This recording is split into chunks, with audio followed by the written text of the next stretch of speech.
I never expected my own life to become the stage for someone else's recklessness. My name is David. For 8 years I had invested in Samantha, in our marriage, in our home, in our plans. I believed that loyalty, patience, and trust were the foundations of any relationship. I was wrong. Samantha had been living a double life for months, carefully hiding the truth while expecting me to remain oblivious. The first hints were subtle. Unexplained absences, phone calls she hurriedly ended, laughter that didn't include me. I tried to convince myself that I was imagining things. I gave her the benefit of the doubt, clinging to the person I thought she was. But the evidence became undeniable. Friends, messages, and accidental encounters painted a clear picture. Samantha was unfaithful. The betrayal cut deeper than anything I had anticipated. One evening I received a call that would change everything. Samantha had been rushed to the emergency room. A minor accident, she claimed, but her voice carried a note of panic that demanded my attention. I arrived, calm but alert, ready to ensure she was physically okay. The ER staff attended to her quickly, and I stood by, watching as the woman who had betrayed me in countless ways now appeared vulnerable, helpless, and dependent. I had to remind myself, this wasn't about revenge. It was about boundaries, clarity, and maintaining the control I had lost in our relationship. I checked on her treatment, made sure she was comfortable, and stayed quiet, observing. That's when she did something that stunned me. She asked me for money. For her bills, she said, as if my previous years of loyalty and trust automatically entitled her to my resources, even after she had shattered the trust one had placed in her. I paused. My patience, which had been tested for months, crystallized in that moment. She expected compliance, generosity, and perhaps forgiveness without acknowledgement of her wrongdoing. But I had learned that every action has consequences, every choice a cost.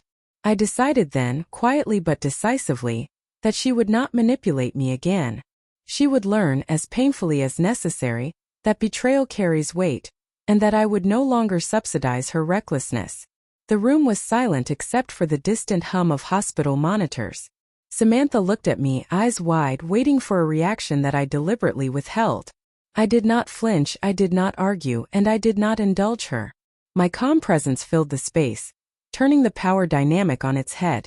For once she was not in control. For once I dictated the terms, silently but unmistakably. Samantha's surprise at my reaction, or lack thereof, was palpable. She had expected panic, anger, perhaps even emotional outbursts. Instead I was quiet, steady, and unyielding. The nurses and staff noticed the shift too. The woman who had once commanded attention and sympathy now met a calm, measured presence that left no room for manipulation. She tried to justify her request. "David, I can't cover this on my own," she said, voice trembling slightly. Her eyes searched mine, looking for softness, for the hint that I would cave. But I had long since learned that her guilt, excuses, or flattery had no power over me. I simply nodded once, acknowledging her words without granting the expected compliance.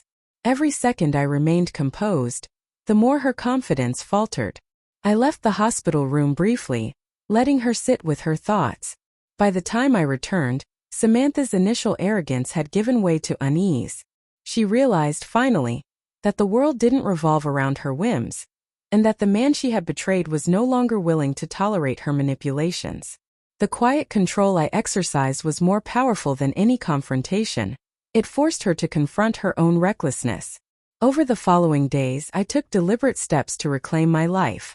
Samantha expected that her accident would reset the balance, that I would continue supporting her as if nothing had happened. But I established boundaries immediately.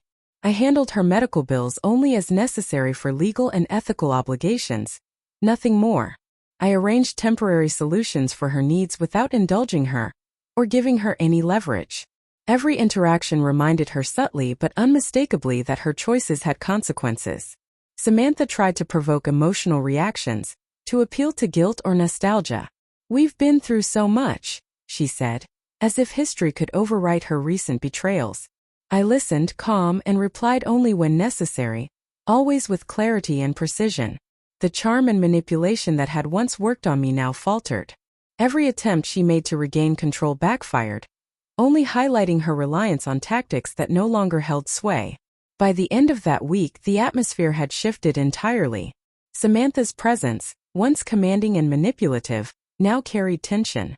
She no longer assumed she could extract resources, forgiveness, or compliance without effort.